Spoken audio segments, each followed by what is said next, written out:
বরবাদ বরবাদ বরবাদ আজকে প্রকাশ পেয়েছে শাকিব খানের সময়ের আলোচিত সিনেমা বরবাদের ফার্স্ট লুক। এখন অনেকেরই প্রশ্ন, আমি কেন এই ফার্স্ট লুক নিয়ে কিছুই বলি নাই। এই না বলা নিয়ে অনেকেই বলতে চাচ্ছেন, ভাই আপনি কি আসলেই শাকিব খানের ভক্ত? যদি শাকিব খানের ভক্ত হয়ে থাকতেন তাহলে তো বরবাদের ফার্স্ট লুক নিয়ে কথা বলতেন। আবার অনেকে তো দুই লাইন আগ বাড়িয়ে বলতেছেন আপনি আর কখনোই শাকিব খানকে নিয়ে ভিডিও বানাবেন না। তো অনেকের মনেই তো অনেক রকমের প্রশ্ন রয়েছে। আজকের এই ভিডিওতে আমি বেশ কিছু প্রশ্নের উত্তর দেব, পাশাপাশি আমি আমার একটি নতুন সিদ্ধান্তের কথা আপনাদের সবার সামনে তুলে ধরব। আশা করি ভিডিওটি মনোযোগ সহকারে দেখবেন। শেষে গিয়ে ভালো বলেন মন্দ বলেন আর গালি দেন সেটা শেষে গিয়ে বলবেন। শুরুতে বলে নেই, আমি বরবাদের প্রচারণা থেকে অব্যাহতি নিয়েছি। বরবাদ নিয়ে ভালো মন্দ কোনো কথা আমি অনলাইনে বলবো না, এমনকি বরবাদ নিয়ে আমি কোনো কন্টেন্ট বানাবো না। এর ফলে যেটা হবে, আপনাদের মনে প্রশ্ন আসতে পারে, তাহলে কি আপনি শাকিব খানের ভক্ত না? যদি ভক্ত হয়ে থাকতেন তাহলে তো বরবাদ নিয়ে কথা বলতেন। প্রথমত, আমি দীর্ঘ 20 বছর ধরে শাকিব খানের ভক্ত। আজকে পর্যন্ত কেন বলতেছি, তাহলে কালকে কি হবে আমি সেটাও বলতেছি। আজকে পর্যন্ত আমি শাকিব খানের ভক্ত। সেই জায়গা থেকে আপনাদের দাবিটা স্বাভাবিক যে ভাই আপনি বরবাদ নিয়ে কথা বলেন, কিন্তু আমি আমার ব্যক্তিগত একটি কারণে বরবাদ নিয়ে, শুধু এখন না, বরবাদ এই সময়টা পুরোটা আগামী সময়গুলোতে যেটা হবে, ছবি মুক্তি পাবে, সিনেমা হলে চলবে, পাবলিক রিভিউ, হল মালিকদের বক্তব্য, এই সব কিছু থেকে নিজেকে আমি গুটিয়ে নিচ্ছি আপাতত বরবাদ থেকে। শাকিব খান সম্পর্কিত পরবর্তী অন্যান্য যে আপডেটগুলো আছে, বিশেষ করে বিপিএল বা অন্যান্য সিনেমার যে আপডেটগুলো আছে, সেগুলো আপনারা আমার কাছ থেকে নিয়মিতই পাবেন। তো অনেকেরই কথা, ভাই তো আপনি শাকিব খানকে নিয়ে ভিডিও বানাবেন না। এর প্রশ্নে আমি যেটা বলবো, শাকিব খান একা কারো বাপের সম্পত্তি না। তিনি সমগ্র বাংলাদেশের, প্রত্যেকটা বাংলাদেশের নাগরিক শাকিব খানকে নিয়ে চাইলে ভিডিও বানাতে পারেন। সেটা হোক ভালো অথবা মন্দ, সেটা বিবেচনা করবেন কারা? সেটা বিবেচনা করবেন আপনারা দর্শকরা। আমি একটা ভিডিও বানালাম, ধরেন শাকিব খানকে গালিগালাজ করে ভিডিও বানালাম। এই ভিডিও যদি আপনাদের পছন্দ না হয় তাহলে আপনারা দেখবেন না। অথবা শাকিব খানকে নিয়ে আমি প্রশংসা করে ভিডিও বানালাম, সেটা যদি আপনাদের ভালো লাগে তাহলে দেখবেন। এটা শুধু আমি না, এটা বাংলাদেশের প্রত্যেকটা কন্টেন্ট ক্রিয়েটরের ক্ষেত্রেই প্রযোজ্য। যার ভিডিও আপনার ভালো লাগে সেটা দেখবেন, ভালো না লাগলে দেখবেন না। কিন্তু আপনার এই কথা বলার অধিকার নাই আপনি শাকিব খানকে নিয়ে ভিডিও বানাবেন না।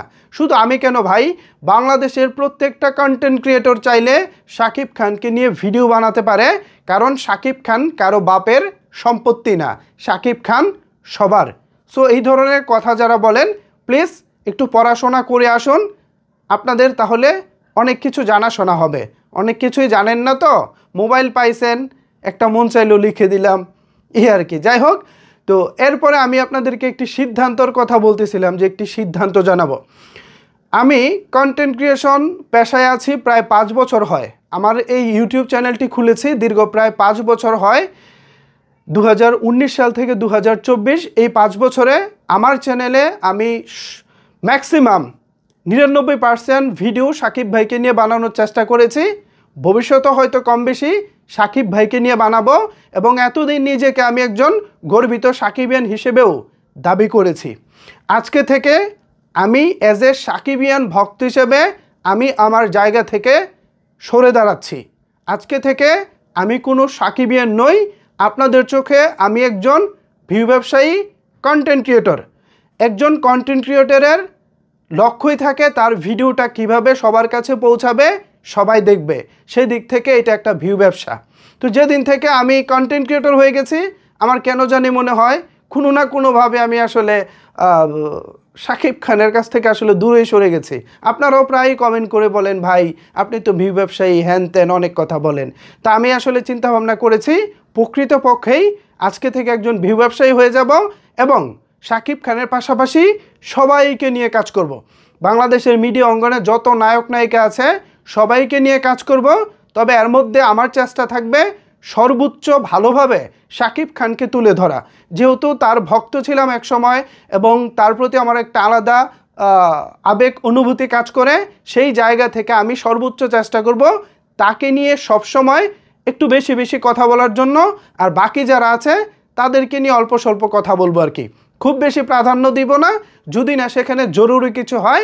আমার ম্যাক্সিমাম প্রাধান্য থাকবে শাকিব খান তথা শাকিব ভাই, বাংলা সিনেমার কিং যাকে বলা হয়। তো এরপর এখন পর্যন্ত আমার এই কথাগুলো যারা শুনেছেন, এই কথাগুলো শোনার পর যারা আমাকে ভালোবাসেন বা ভালো লাগে তারা প্লিজ আমার এই চ্যানেলে থাকবেন, ফেসবুক পেজে থাকবেন। যাদের ভালো লাগে না বা ভালো লাগবে না প্লিজ তারা আনসাবস্ক্রাইব করে বা আনফলো করে চলে যেতে পারেন। এ হচ্ছে আমার সিদ্ধান্ত।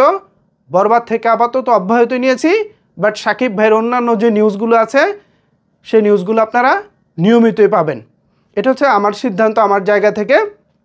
এখন এই বিষয়টা কার ভালো লাগবো কার লাগলো না সেটা একান্তই আপনাদের ব্যক্তিগত ব্যাপার। তো আপনাদের মনে প্রশ্ন আসতে পারে, ভাই আপনি এই কথাগুলো তাহলে কেন বললেন? আমি এই কথাগুলোর বলার কারণ হচ্ছে অনেকের মনেই অনেক রকমের প্রশ্ন ছিল বা প্রশ্ন রয়েছে, সবার মনের কনফিউশনটা দূর করার জন্যই আমার এই ভিডিওটি বানানো। পাশাপাশি আপনার আমার চ্যানেলের সাবস্ক্রাইবার, ফেসবুক পেজের হচ্ছে ফলোয়ার, আপনাদের সব কিছুই জানার অধিকার রয়েছে। সো সেই জায়গা থেকে আমি আপনাদের উদ্দেশ্যে কথাগুলো বলেছি। অনেকের ভালো লাগবে অনেকের ভালো লাগবে না, সেটা একান্তই আপনাদের ব্যক্তিগত ব্যাপার। আমি এখন থেকে সবার কন্টেন্ট ক্রিয়েটর যেহেতু হয়ে গেছি ভাই, আমি নিজেকে যতই সাকিবিয়ান দাবি করি আপনারা ততই আমাকে ভিউ ব্যবসায়ী বলবেন এবং অন্য অনেকের দালাল বলবেন, স্বাভাবিক। আর দিন শেষে সাকিবিয়ানদের একটা কথা বলতে চাই, দোয়া করবেন আমাদের বাংলাদেশের জনপ্রিয় নায়ক শাকিব খান যেন তিনি তার এই জনপ্রিয়তা সবসময় ধরে রাখতে পারে। আমি কেন, আমার মতো এরকম হাজারটা কন্টেন্ট ক্রিয়েটর যেন শাকিব খানের নামে ব্যবসা করতে পারে, এই যোগ্যতাটা যেন শাকিব খান সবসময় ধরে রাখতে পারেন, এই দোয়াটা করবেন। যেদিন দেখবেন শাকিব খানকে নিয়ে কোথাও কোনো ব্যবসা হচ্ছে না, সেদিন দেখবেন শাকিব খানের অবস্থান হয়তোবা আজকের এই অবস্থানে নাই। সুতরাং আমি অ্যাজ এ শাকিব খানের একজন শুভাকাঙ্ক্ষী হিসেবে কখনোই চাইব না তিনি তার অবস্থানটা এখান থেকে নিচে নামাক বা তার অবস্থানটা নড়বড়ে হয়ে যাক। আমি চাই সবাই বাংলাদেশের প্রত্যেকটা কন্টেন্ট ক্রিয়েটর যেন শাকিব খানের নামে এভাবেই ভিউ ব্যবসা করতে পারে, তিনি যেন এভাবেই সর্বোচ্চ উচ্চতায় থাকতে পারে। তো ভিউয়ার্স, এই ছিল আপাতত আমার আলোচনার বিষয়। এখন যাদের ভালো লাগবে আমার চ্যানেলে থাকবেন, যাদের ভালো লাগবে না তারা থাকবেন না। আমি শাকিব খানকে নিয়ে যখন ভালো লাগে তখন ভিডিও বানাবো, যখন খুশি তখন বানাবো, যাকে খুশি তাকে নিয়ে ভিডিও বানাবো। দেখা না দেখা সেটা অবশ্যই আপনাদের ব্যক্তিগত ব্যাপার। আমি কাউকে জোর করব না, জোর করে এখানে টেনেও আনবো না। আমার অতীতে কোনো কর্মকাণ্ডে, কোনো ভিডিওতে, কোনো কথাবার্তায় যদি আপনারা মনে কষ্ট পেয়ে থাকেন একান্ত মনে আমাকে ক্ষমা করে দিবেন। আমি এখন থেকে সবার আগে আপনাদের ভাই ব্রাদার ছিলাম, আপনাদের প্রতি একটা অনেক দাবি থাকতো, অনেক সময় অনেক কথা বলতাম, সেই জায়গা থেকে আজকে অব্যাহত নিলাম। ভালো থাকবেন সবাই।